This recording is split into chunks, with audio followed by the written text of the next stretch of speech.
अस्सलाम वालेकुम। Welcome back to my YouTube channel. कैसे हैं आप सब लोग? मैं उम्मीद करती हूँ कि आप सब खैरियत से होंगे, मज़े में होंगे, बहुत खुश होंगे। और मेरी दुआ है कि अल्लाह ताला आप सब लोगों को बहुत ज़्यादा खुश रखे। जैसा कि आप जानते हैं कि फ़ैमिली में हो गई है जी शादी स्टार्ट, और कल था उपटन और आज है मेहंदी। तो ये है जी मेहंदी का खूबसूरत डेकोर। अगर आपकी फ़ैमिली में शादी हो रही है तो आप इस तरह से डेकोर करा सकते हैं। मुझे बहुत अच्छा लगा था, इसलिए मैंने सोचा कि मैं क्यों ना अपने व्यूवर्स के साथ ये खूबसूरत डेकोर जो है वो शेयर करूं। बहुत ही प्यारा, बहुत ही खूबसूरत लग रहा था ये डेकोर, और बहुत अच्छे कलर्स कॉम्बिनेशन हुए हुए थे। और ये जो फ्लावर्स का रिंग बना हुआ था ना, ये तो कमाल ही था।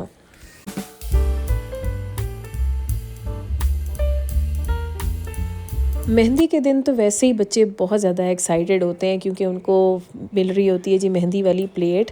वो कैंडल लाइट और मेहंदी की प्लेट बच्चे जो हैं वो पकड़ के बहुत ज़्यादा खुश होते हैं। और ये बहुत ज़्यादा जो है वो खूबसूरत लग रहा था। मेहंदी की जितनी भी प्लेट्स थी, आए दिन वैसे फ़ैशन चेंज होता रहता है मेहंदी का। मेहंदी की जो चीज़ें होती हैं ना, उसका फ़ैशन जो है वो चेंज होता रहता है। लेकिन यहाँ पर जो ये येलो रंग का जो गढ़वी स्टाइल में जो बन के आया है मार्केट में, जो लिया गया था, मुझे बहुत अच्छा लगा था, बहुत अट्रैक्ट कर रहा था, एक नई चीज़ लग रही थी। और ये येलो गजरे विद रेड फ्लावर्स के साथ भी जो कॉम्बिनेशन है ना, वो बहुत अच्छा लग रहा था। अमूमन जो है वो रेड गजरे होते हैं या वाइट गजरे होते हैं, तो यहाँ पर रेड के साथ येलो का बहुत ज़बरदस्त कॉम्बिनेशन था। सब कज़न्स बहुत प्यारे लग रहे थे माशाल्लाह। सब के ड्रेसेस बहुत अच्छे लग रहे थे, सब बहुत खुश थे, एक्साइटेड थे। और इन्जॉय करने के बाद हमारा जी खाना लग चुका था। खाना भी बहुत अच्छा था। बेसिक शादी का खाना जो होता है वो बहुत इन्जॉयमेंट वाला होता है कि अब खाने में क्या होने वाला है, तो सब खाना इन्जॉय करते हैं बहुत। और यहाँ पर जी सब कज़न से मिल के आपस में बहुत ज़्यादा इन्जॉय किया। और लड़के की शादी थी, मेरे कज़न की शादी थी, तो जो है ज़ाहिर है उसके दोस्त वगैरह और सब आपस में मिल के तमाम लोग जो हैं वो बहुत इन्जॉय कर रहे थे इवेंट को।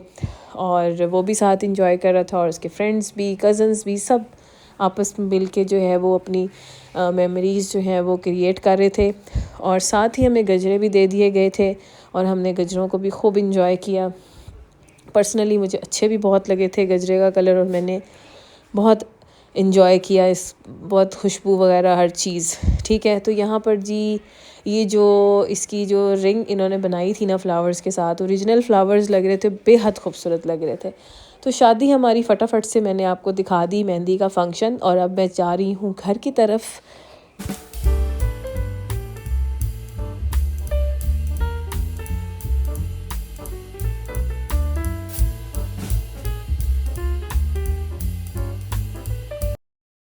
अगले दिन शादी का दिन था, और हम सब जो है वो तैयार हो चुके थे बहुत प्यारे से, और हम पहुंच चुके थे बारात के साथ लड़की वालों की तरफ। और अब हम आए हैं जी बारात के साथ, और यहाँ पर जी पटाखे, अनार, और बहुत बड़ा ही माहौल बना हुआ था, एक बहुत ज़्यादा ज़बरदस्त सा। मर्दों की तरफ अनार जो है वो जलाई जा रहे थे, इस वजह से मैं सही तरीके से कैप्चर नहीं कर पाई। और मैं आ चुकी थी हॉल के अंदर, और देखा तो खूबसूरत जो है वो स्टेज जो है वो बहुत खूबसूरत कॉम्बिनेशन के साथ सारी सेटिंग हुई हुई थी। और उसकी मार्की जो है ना वो बहुत अच्छी थी, मतलब छत वगैरह ऑलरेडी इतनी खूबसूरत थी, और स्टेज भी बहुत ज़्यादा कस्टमाइज्ड ज़ाहिर है बनाए जाते हैं स्टेज, तो वो बहुत ही ज़बरदस्त लग रहा था।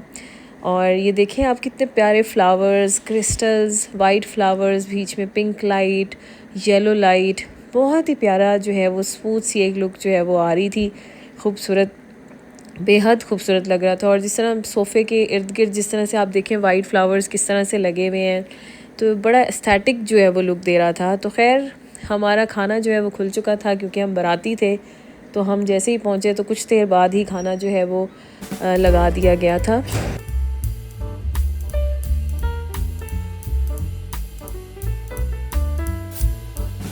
ब्राइड की जी हो गई है एंट्री, और ब्राइड जो है वो माशाल्लाह बड़ी ही खूबसूरत लग रही थी। अल्लाह ताला सब बेटियों के नसीब जो है वो अच्छे करे। बेसिक जो ये पॉइंट होता है ना शादियों का, वो यही होता है, लड़के के और लड़की के दोनों के नसीब अच्छे होने चाहिए। ठीक है, तो अल्लाह ताला दोनों साइडेड जो हैं वो अब बहुत ज़्यादा मैटर करती हैं। पहले दुआ होती थी जी लड़की के नसीब अच्छे हों, तो अब तो दुआ दोनों के लिए करनी चाहिए कि लड़कों के नसीब भी अच्छे हों जी, लड़कियों के भी नसीब अच्छे हों।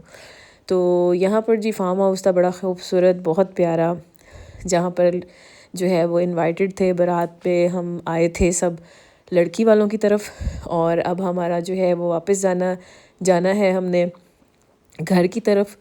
और बड़ा ही खूबसूरत जो है वो डे लाइट में तो बड़ा ही प्यारा लगता है ये फार्म हाउस। इतनी ग्रीनरी, इतना खूबसूरत और इतना सुकून था ना बहुत। अगले दिन जी हमारा वलीमा था, और वलीमा था हमारा बहावलपुर के ग्रीन पाम में। और ये भी नया जो है वो मार्की बनी है और बड़ी खूबसूरत, बहुत ही ज़्यादा अच्छी, और बहुत ज़्यादा इनका जो अंदर से इंटीरियर है और बहुत ज़्यादा खूबसूरत जो है वो कस्टमाइज्ड सेटिंग्स होती हैं वैसे तो आजकल, लेकिन फिर भी हॉल और उसकी छत और उसके फ्लावर्स एवरीथिंग जो है वो बहुत अच्छा था। और न्यू बना हुआ था सारा, तो लाइटिंग झगमग बड़ा ही टॉप क्लास था। तो अंदर में एंटर हो चुकी थी और यहाँ पर सारे जो हैं वो बफ़े लगे हुए थे, बहुत खूबसूरत लग रहे थे और लाइटिंग तो इंतहा की थी। ये सारी जो इनका छत है ना सारा ये ऐसे ही था, ठीक है। और नीचे जो है ये स्टेज कस्टमाइज्ड बना हुआ था, तो छत उन्होंने ऑलरेडी फ्लावर से भरी हुई थी, बड़ी खूबसूरत छत लग रही थी। और नीचे स्टेज जो है वो उसी के साथ मैच करता जो है वो बना हुआ था, बड़ा खूबसूरत, बहुत ही प्यारा नया मार्की बना है बहावलपुर में, बहुत ही खूबसूरत था। यहाँ पे सारी लेडीज़ बैठी हुई थी, मेरी खालाएँ, मामियाँ। तो मैं उनको अपनी वीडियो में नहीं लेना चाहती क्योंकि सब जो है वो पर्दा करती हैं। तो यहाँ पर जी हमने वलीमा भी बहुत जल्दी से अटेंड कर लिया और अब हम जा रहे हैं घर की तरफ। शादी तो हमने बहुत अच्छे तरीके से एंजॉय कर ली थी। और नेक्स्ट मॉर्निंग ये है जी हमारे घर के बाहर का एक बिल्ला जो है वो फिरता रहता है। तो एक दफ़ा ये ऐसे ही दरवाज़े के आगे आया, तो मैंने थोड़े से बिस्किट इसको कैट फूड जो है वो बिस्किट्स निकाल के जो है वो मैंने इसको डाल दिए, क्योंकि ऑलरेडी हमारे घर एक कैट है और उसका नाम फीफी है। कभी इंट्रोड्यूस कराऊंगी आपको उस कैट के साथ भी। तो ये जो है उसके बिस्किट मैंने थोड़े से निकाल के डाल दिए, तो अब इसको पता चल गया है कि यहाँ पर इस घर में बिस्किट मिलने हैं और बड़े टेस्टी मिलने हैं। तो ये अब रोज़ आता है और शोर मचाना शुरू कर देते हैं म्याऊं म्याऊं करके। तो मुझे इसकी आवाज़ आती है और मैं थोड़े से बिस्किट जो है वो निकाल के इसके आगे डालती हूँ, तो बहुत इन्जॉय करता है, ये इन्जॉय करता है, खाता है और फिर चला जाता है। आज मैंने ये डिसाइड किया है कि मैं अपने व्यूवर्स के साथ एक ऐसी रेसिपी शेयर करने वाली हूँ कि वो बहुत इन्जॉय करने वाले हैं। यहाँ पर जी मैं सिंपल रेसिपी शेयर कर रही हूँ। मैं अपने घर में टमाटर की चटनी सिंपल तरीके से बनाती हूँ और वो मैं आपके साथ आज शेयर करूँगी। यहाँ पर जी मैंने ले लिए हैं टमाटर, 2 मेरे पास टमाटर थे जिनको मैंने कट कर लिया, ठीक है।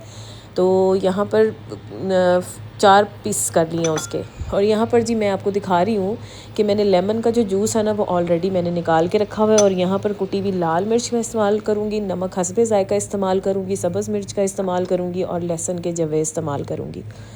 और ये जो मैं आपको दिखा रही हूँ ना ये सिंपल पानी है, ठीक है, कोई सिरका कुछ इस तरह की चीज़ नहीं है, सिंपल पानी है।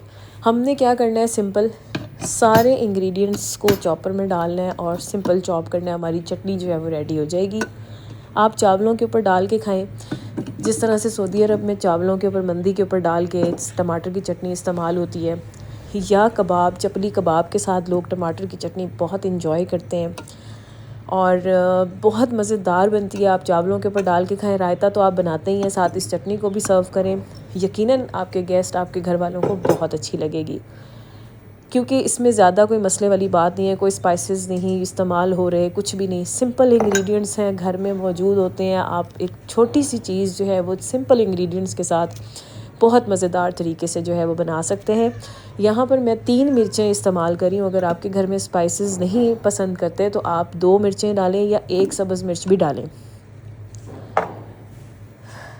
सेकंड पॉइंट मैं आपके साथ यहाँ पर ये शेयर करने वाली हूँ कि मैंने इसके अंदर जो है ना वो पुदीना और धनिया का इस्तेमाल नहीं किया। कभी आप धनिया और पुदीने के बगैर भी चटनी टमाटर की खा के देखें, बड़ी ही मज़ेदार बनती है। इस तरह भी अगर आपको धनिया और पुदीना पसंद है तो आप धनिया पुदीना डाल दें, लेकिन अगर आप दही वाले रायते में तो हम अमूमन डालते ही हैं ना धनिया पुदीना, तो आप इसको विदाउट धनिया पुदीना बना के देखें, इस चटनी को बहुत टेस्टी बनती है। इस तरह से हमने तमाम इंग्रेडिएंट्स मैंने आपके सामने सारे चॉपर में डाले हैं। आपने इसको चॉपर को चलाना है और ज़्यादा टाइम नहीं चलाना, कुछ सेकंड आपने चॉपर को चलाकर उसको खोल के लाजमी देखना है कि टमाटर जो है वो ज़्यादा लिक्विड फॉर्म में नहीं चाहिए हमें, ठीक है। अगर वो ज़्यादा लिक्विड ही हो जाएगा ना वो फिर टमाटो पेस्ट बन जाएगी, वो चटनी नहीं बनेगी। एक दफ़ा आप इसको खोल के देखें कि कितना हुआ टमाटर, कितना हमें चाहिए। ये बहुत ज़्यादा जो है वो अभी टमाटर के आप देख रहे हैं, इसके मोटा मोटा टमाटर है। हम दोबारा चॉप करेंगे इसको। दोबारा कुछ सेकंड्स आपने चलाने के बाद, चलाना है आपने कुछ सेकंड्स, फिर दोबारा चेक करें। अगर आपको लगे कि बहुत ज़्यादा अभी टमाटर बहुत ज़्यादा है, मोटा है, तो फिर आप उसको कुछ सेकंड्स चला दें, ठीक है। तो आपकी जो टमाटर की चटनी है ना, वो इस तरह से होनी चाहिए, ना लिक्विड फॉर्म में और ना ही ज़्यादा गाढ़ी होनी चाहिए। टमाटर भी जो है वो ज़्यादा नज़र नहीं आना चाहिए, ठीक है। इस तरह से हमारी चटनी जो है ना वो झटपट तैयार हो गई है। आपने ज़रूर अपने घर में ट्राई करनी है और मुझे कमेंट बॉक्स में ज़रूर बताना है कि आपको ये चटनी की रेसिपी कैसी लगी है, ठीक है। बहुत ही रोटी के साथ, अगर आपके घर में सिंपल सालन भी बना हुआ है ना, तो आप इसको साथ लगाएंगे ना, खाएंगे टमाटर की चटनी को, तो आपको बहुत मज़ा आने वाला है। तो हमने इसको कर दिया है जी डिश आउट। उम्मीद करती हूँ कि आप अपने घर में इसको जल्द से जल्द बनाएंगे। तो कैसे लगी आपको मेरी ये रेसिपी, कैसा लगा आज का मेरा ये व्लॉग, आपको कमेंट बॉक्स में ज़रूर बताइएगा। जाते जाते मेरे चैनल को ज़रूर सब्सक्राइब कीजिएगा। मिलती हूँ नेक्स्ट वीडियो में एक बहुत अच्छी वीडियो के साथ। तब तक के लिए अल्लाह हाफिज़।